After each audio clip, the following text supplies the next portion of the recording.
Hello guys, we're still at GDC 2019 and I'm with Felix. How are you, man? I'm good. Yeah, thanks for the interview. You like GDC so far?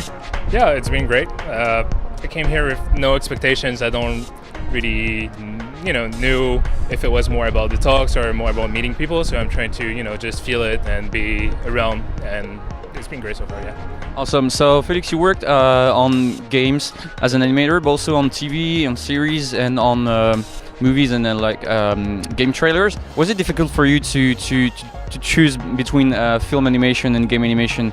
And tell me more about your path as an animator. So when I started studying, for me the goal was really movies. Actually, I was really drawn into my goal was to work at Pixar. Oh, right. It's a goal that I'm sure I'm sharing with a lot of animators out there, but because for me Pixar was that company that represented the best in terms of animation and success, so it was my career goal and it was my motivation as an animator to get better. But because I'm both a big animated movie fan and video game fan, I wanted to work in both actually, and I wanted to try different. Yeah. But there was the stigma with game animation that was really hard it felt like if you went to games, you were a lesser animator, which is not true, but it's a big stigma that I think I had and a lot of people had and that communicate when I was a student.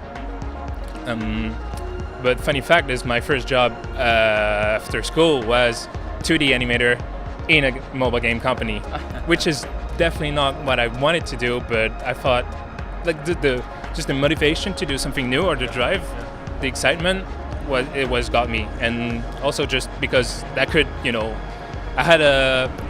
allowed me to have a sustainable job, comfortable, and I had to pay my student loan, so that's what I had to do. And it helped, it just helped me make the jump to something I didn't want to do for a career, but that I wanted to try. And after this job, I went more towards, I stayed until in games, but I was working on personal projects to try to make it to film. So I still had that stigma of I'm a game animator, but I want to make the jump and become a film animator. Okay.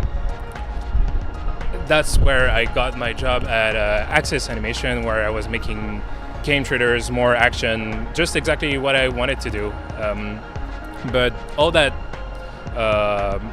experience working on games finally got me the taste for it.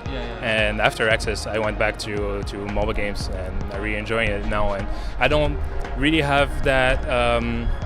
I don't feel the stigma, but also don't feel the need of working into films.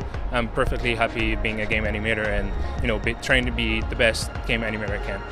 Is it totally different to work on a game and on something that's more like movies? Yeah, the process is kind of totally different because the goals are different. And when you're working for movies or anything that is more narratively focused, you have to, you have to animate for the story. And in games, it's about the gameplay. So it's a same craft, animation, but when the goals are different, it can feel really different, and it's two different jobs. We often hear that movie animation it's like 100% of your work is the animation in your software, where in game it's more like 50% is in your software, and the 50 other percent are in the game engine. How do you feel about that?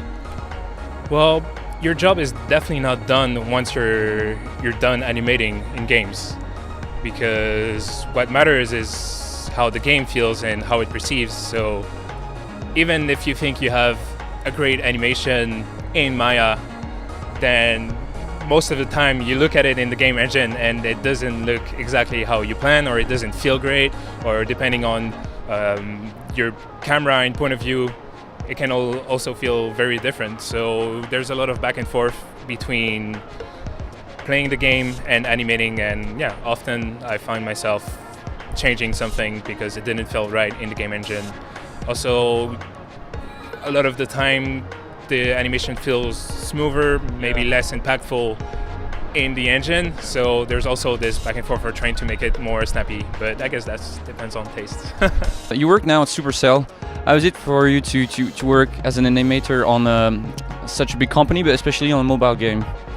So the funny fact about Supercell is a big company, but the teams are really small, and you have a lot of ownership and decision making that you have to do. So it can be quite scary because I have total freedom on what I can do, but it's also super exciting because I get to really decide and also involve a lot of the team around me, because everyone is involved in one character, for example, so everyone has input. So far it's been great. Do you have, I'm curious, do you have specific limitations due to mobile gaming, for example, compared to consoles? Are the rigs more simpler, lighter?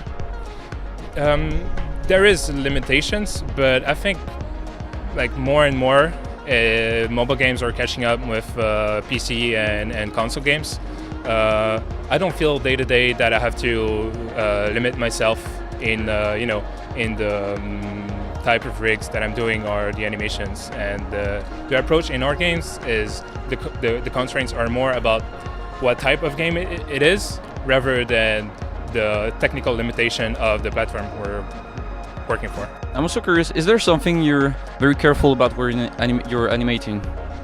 A technique, for example, you apply, a way, a process of work, something you do on a daily basis when you animate? If there's something special that I'm doing, I'd say like for every new character, my process is more about like thinking and defining or trying to figure out what the character is, and just gather all the ideas. For me, it's way more about the ideas than about the technical. My time would be more 60, almost 70% thinking, writing notes, asking people what they think the character is, and then 30% animating. What's your favorite type of animation? So my favorite type of animation would always be something that communicates both action and personality. I think because I'm drawn to both, and sometimes it can feel separated. You either animate an action scene or you either animate a very emotional scene that communicates a lot about the character. But I think good action also can communicate, good personality or emotion. It's kind of hard to do in a competitive mobile game, where the truth is, like, the reality would be they're more separate, but each character that I animate has the opportunity to both, where I can communicate action and also personality. So I'm happy because I get to do both on a daily basis. If you had to give an advice to a student or to someone starting in the industry, what would it be? Don't animate, because it's hard and your life is going to be hell. No, I'm joking.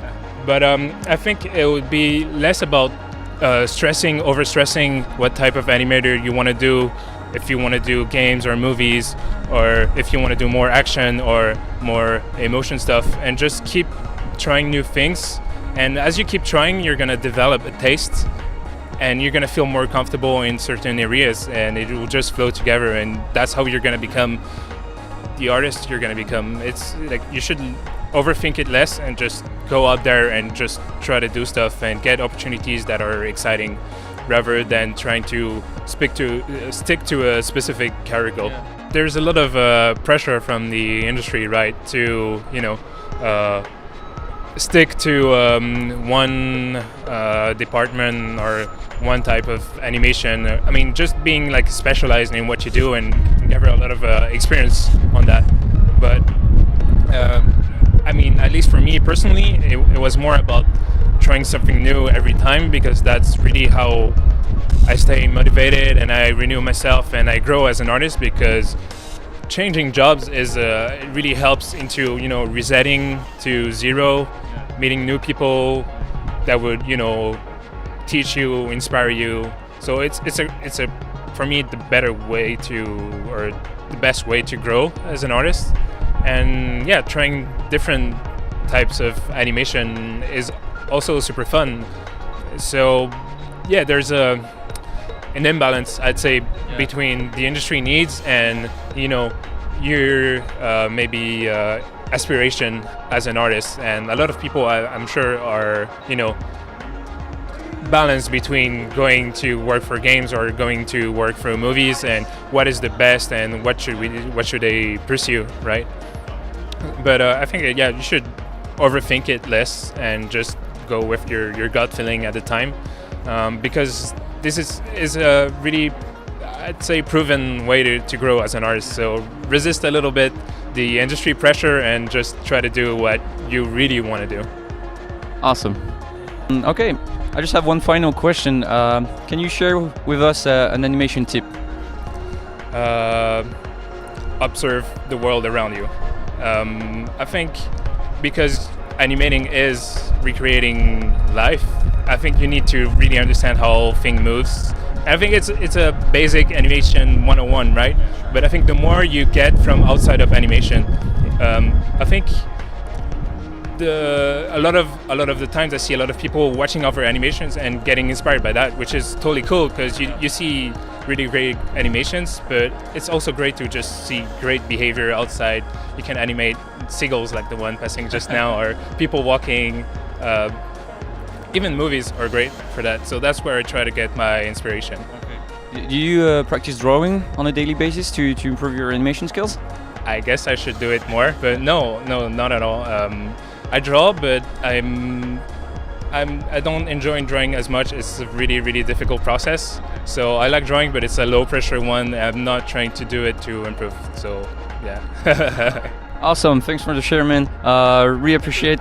Have a great GDC. The end of GDC because we're Thursday, I believe. Only 1.5 days left. Yeah, exactly. So enjoy the rest of GDC, man. It was great talking to you. Bye. Thank you. You too. Bye, guys.